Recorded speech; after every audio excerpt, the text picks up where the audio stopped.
Et salut internaute, ça me fait super plaisir d'être avec toi aujourd'hui. Et le sujet, c'est ça. Bon alors, la figuration, tout le monde sait pas mal ce que c'est. Dans les films, au cinéma, c'est pas mal tout ce qu'on retrouve en arrière-plan, qui va donner du réalisme, de l'hyper-réalisme, je dis tout le temps, mais du réalisme au film. Donc dans la rue, il y a des gens qui se baladent, qui sont en arrière. En boîte de nuit, il y a des gens qui dansent. Au supermarché, il y a des gens qui font leurs courses, etc., etc., etc. Donc les gens qui sont vraiment, en anglais on dit background, qui sont en arrière. Super orage dehors. C'est cataclysme. Euh, c'est ça en ce moment, les canicules et les gros orages. Bref, donc c'est ça, les gars qui sont en arrière, qui n'ont pas nécessairement de ligne de dialogue, etc. Je vais rentrer plus en détail là-dessus parce qu'il y a une charte à ce niveau-là, au niveau des salaires, tout dépendant de ce que tu fais, de ce que tu dis, de comment tu es habillé et de où est-ce que tu te places quand tu es figurant. En ce qui concerne la vidéo en tant que telle, je vais expliquer en détail qu'est-ce que la figuration, comment ça fonctionne, même un petit peu une idée au niveau des salaires. Au Canada et en France, parce que je vis au Canada et plus précisément à Montréal, donc ça va être la partie Montréal-Québec, pas le Canada anglais, et à Paris, et notamment en fait une grosse partie de la France, mais tout est pas mal centralisé à Paris. Donc, je vais commencer la vidéo au départ avec, si t'as pas envie de suivre le reste, parce que tu sais c'est quoi la figuration et tu sais exactement combien c'est rémunéré, etc. Je vais tout de suite te donner les meilleures adresses pour faire de la figuration à Paris et à Montréal. Ça va être la première partie de la vidéo. Et la deuxième partie de la vidéo, qu'est-ce qu'un figurant, comment ça marche, qu'est-ce que tu peux en attendre, est-ce que tu peux en faire un métier, etc. etc. Pour ce qui en est de la France, je ne sais pas parler, pour ce qui en est de la France, comme je le disais tout à l'heure, tout est centralisé à Paris. J'ai vu sur internet qu'il faut vraiment faire attention et très très attention et ça vaut un petit peu pour Montréal, mais c'est plus à Paris, aux fausses annonces de casting. Il y a des gens qui sont frauduleux malheureusement et qui vont peut-être aller chercher ton argent et il n'y aura rien et ça va être des fausses adresses et il ne se passera rien du tout. Donc il faut vraiment que tu fasses attention à qui tu t'adresses et quand ça a l'air trop beau pour être vrai, hein, la plupart du temps c'est ça, c'est parce que c'est pas mal faux. Donc faire bien attention à ça. La première adresse que je donnerai, qui est vraiment efficace à 100% évidemment, c'est Pôle emploi spectacle. Je vais mettre le lien dans la description. Pôle emploi, évidemment, en France, tout le monde connaît ça. Donc c'est pour comment dire, des intermittents du spectacle qui sont en recherche d'emploi. Donc tu vas sur le site Pôle emploi spectacle et tu vas pouvoir notamment trouver des annonces pour ce qui en est de la figuration. J'ai trouvé des sites aussi qui sont sûrs à 100%. Tu peux peut-être en trouver d'autres. Il y a figurant.com.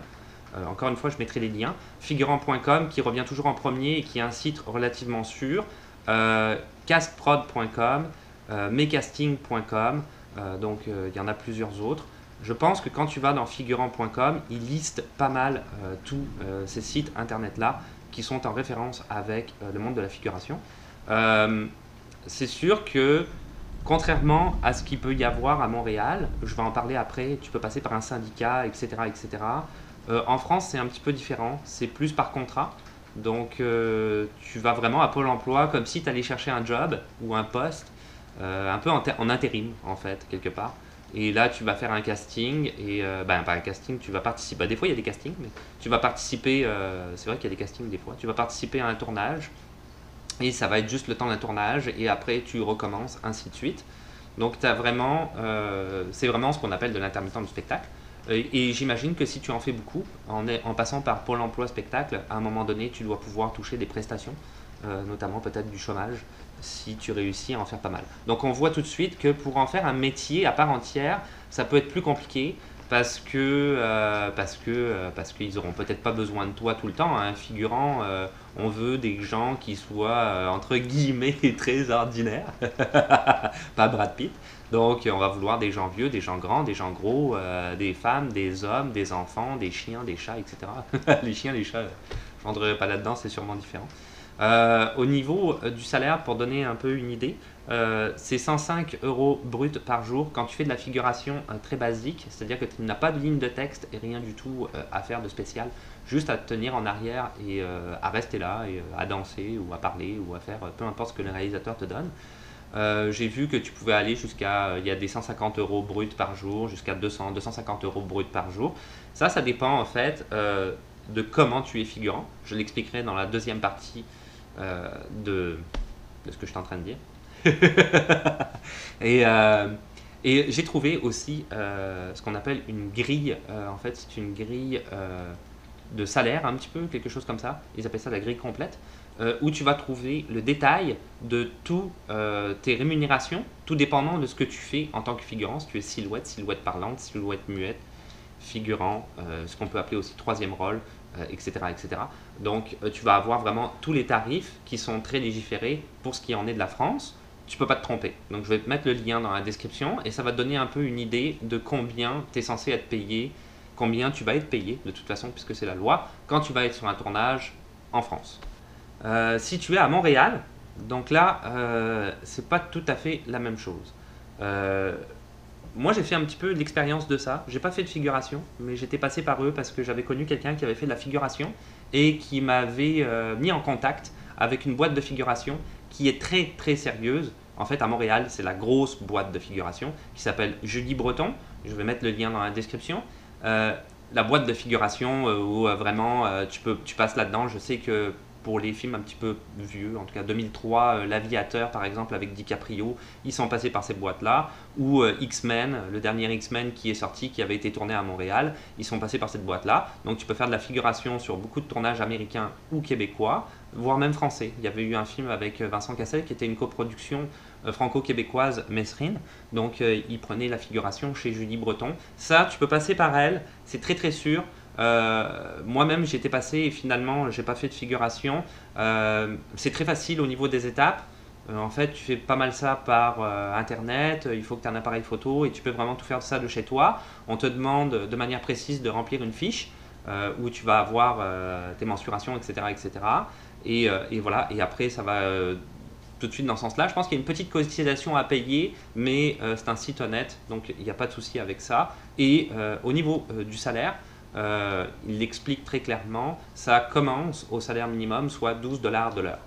C'est comme ça que ça fonctionne. C'est sûr que tu fais quand même pas mal d'heures par jour, donc ça peut être payant sur une journée, et c'est comme ça que ça fonctionne. Après, j'ai trouvé qu'il y avait deux organismes qui sont très très connus à Montréal. Si tu fais partie de Montréal, tu les connais, c'est sûr. L'UDA, l'Union des artistes, ça c'est pour les acteurs. Là-dedans, tu vas pouvoir rentrer. Donc le salaire minimum dont je parlais tout à l'heure, c'est quand tu n'es pas syndiqué. Si tu veux être syndiqué, il va falloir que tu passes par... Il y a deux associations. La première dont je viens de parler, l'UDA, l'Union des artistes, pas des acteurs, des artistes. Ça comprend plusieurs domaines dans l'art du spectacle. Donc l'Union des artistes, le seul bémol, c'est que pour être syndiqué, il faut déjà à l'UDA que tu aies fait un rôle. Donc ça veut dire pas de la figuration. Parce que la figuration non parlée ne comptera pas. Si tu vas être une silhouette parlante, je vais expliquer en détail après c'est quoi. Donc là, à ce moment-là, oui, tu vas pouvoir être syndiqué. Il faut que tu l'aies déjà fait une fois sans avoir été syndiqué. Donc par exemple, en passant par Julie Breton, tu vas sur un tournage et finalement, tu as pu dire quelques lignes, quelques mots à un moment donné dans un film. On va considérer ça comme un rôle, troisième rôle, silhouette parlante. Et tu vas pouvoir être syndiqué chez l'UDA, aller demander, payer une cotisation, être syndiqué et donc avoir peut-être un salaire plus élevé les prochaines fois que tu vas faire de la figuration et pourquoi pas même débuter une carrière d'acteur. La deuxième organisation s'appelle l'ACTRA. Ça, c'est de l'Alliance des artistes canadiens du cinéma. C'est un petit peu le même principe. En fait, il faut que tu aies déjà eu, c'est juste un contrat de figuration. Donc c'est beaucoup plus simple, c'est un peu le même principe, mais ils ne te demandent pas nécessairement d'avoir eu un rôle parlant. Tant que tu as fait de la figuration, tu as eu un premier contrat, par exemple tu es passé par Julie Breton, je reprends encore cette boîte-là de figuration qui est en fait la plus importante à Montréal, c'est sûr, il faut que tu passes par elle. À ce moment-là, tu vas voir l'ACTRA et boum, tu peux tout de suite cotiser, et même chose, à ce moment, tu es syndiqué, et au niveau du salaire, tu vas pouvoir prétendre à avoir des salaires qui sont peut-être un petit peu plus élevés que le salaire minimum qui est 12 $ de l'heure. Donc c'est comme ça que ça se passe à Montréal. La figuration. Alors, comment ça se passe sur un tournage, en fait, de manière plus précise, ok. Quand tu fais de la figuration, c'est pas... comment dire, les journées sont très longues, il faut être super patient. C'est pas Jojo à ce niveau-là. Il faut te dire qu'au cinéma, tout est toujours très long. C'est-à-dire que quand ils vont filmer une scène, ils vont faire un cadre, ils vont faire un plan, tout va être, dernièrement, la dernière vidéo que j'avais faite sur le directeur de la photographie. Donc lui, il va mettre en place avec le responsable de la lumière, le responsable du cadrage, la plupart du temps c'est lui qui cadre, etc., etc.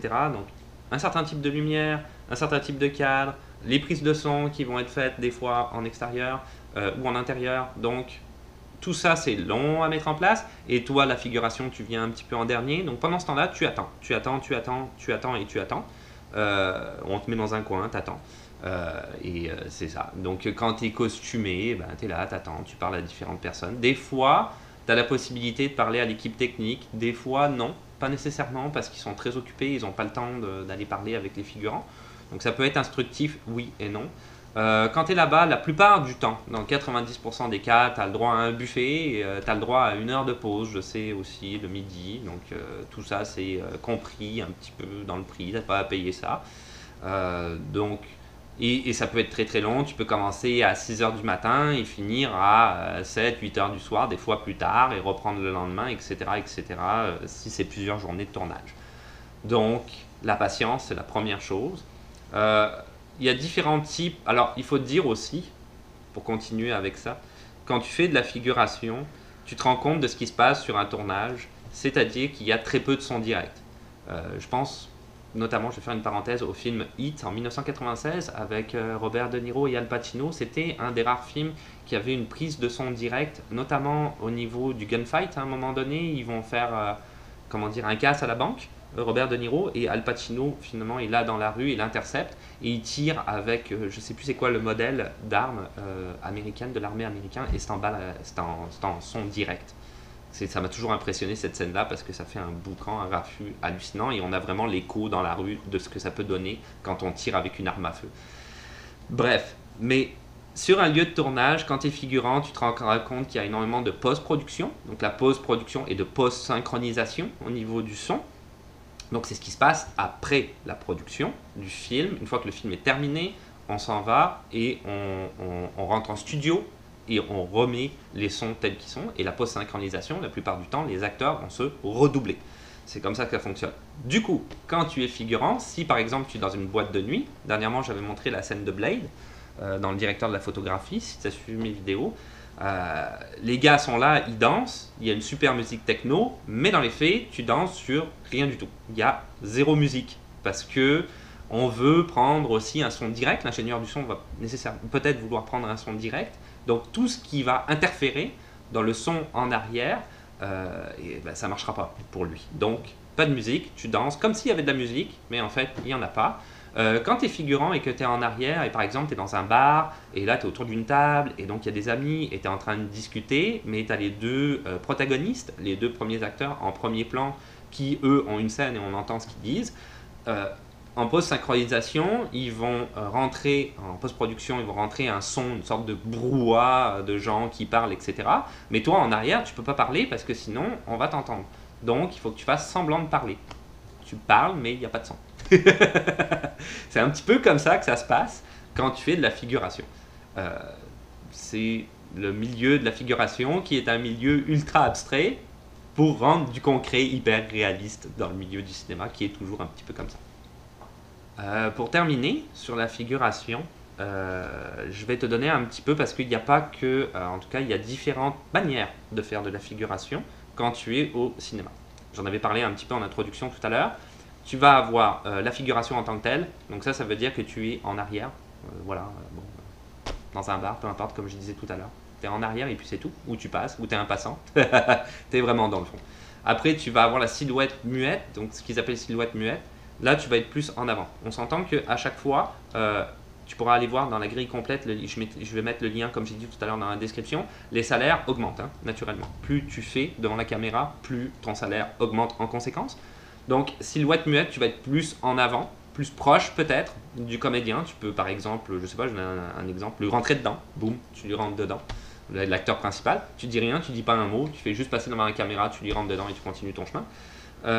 Ensuite, tu vas avoir la silhouette parlante. Donc ça, c'est carrément, tu as 2-3 lignes de dialogue. T'es le barman, tu veux quoi comme verre?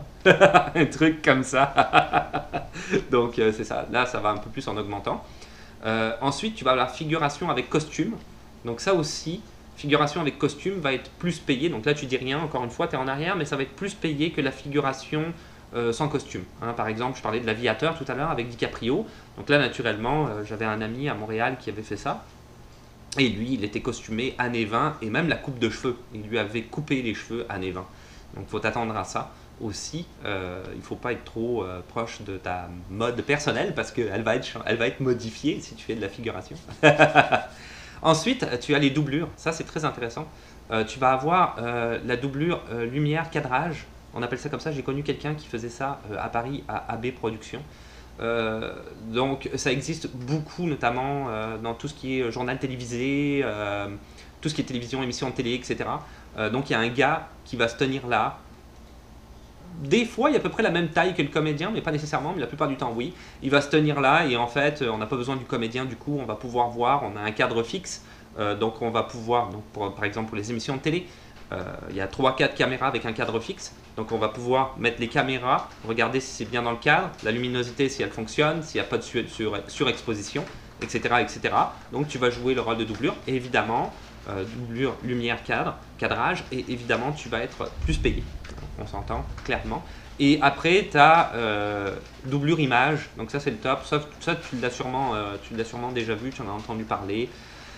Tel acteur ou telle actrice qui, je vais donner un exemple, mais c'est à plein de niveaux différents, mais par exemple physiquement, il y a une scène un peu de nu, et elle correspond peut-être pas aux critères de la réalisation, de la production au niveau de sa corpulence. Le monsieur est pas assez musclé, la fille est pas assez galbée, peu importe, je sais pas ce qu'ils ont dans leur tête. Et ils décident d'engager une doublure. Donc elle va être là, elle va faire les scènes de nu, on va dire, ou torse nu, ou peu importe si c'est un garçon, ou même si c'est un garçon nu aussi, pourquoi pas, je ne sais pas, hein. C'est hypothétique tout ça, c'est au hasard. Mais au montage, on va voir juste le visage en fait de l'acteur et on va penser que le corps appartient à l'acteur alors qu'il appartient à une autre personne. Donc là, tu vas être ce qu'on appelle une doublure image. Ça existe aussi pour plein d'autres procédés. Donc on est plus dans le domaine vraiment de la comédie, je dirais, mais un petit peu plus comme les cascadeurs, quelque part. Les cascadeurs font pas mal ça, comme dans Thor Ragnarok, le dernier. J'avais vu, il y a des images sur Instagram. Chris Hemsworth est super ami avec son cascadeur, mais ils ont à peu près la même taille, la même corpulence, etc. Sauf que c'est le gars qui se jette partout dans tous les sens et c'est pas Chris Hemsworth.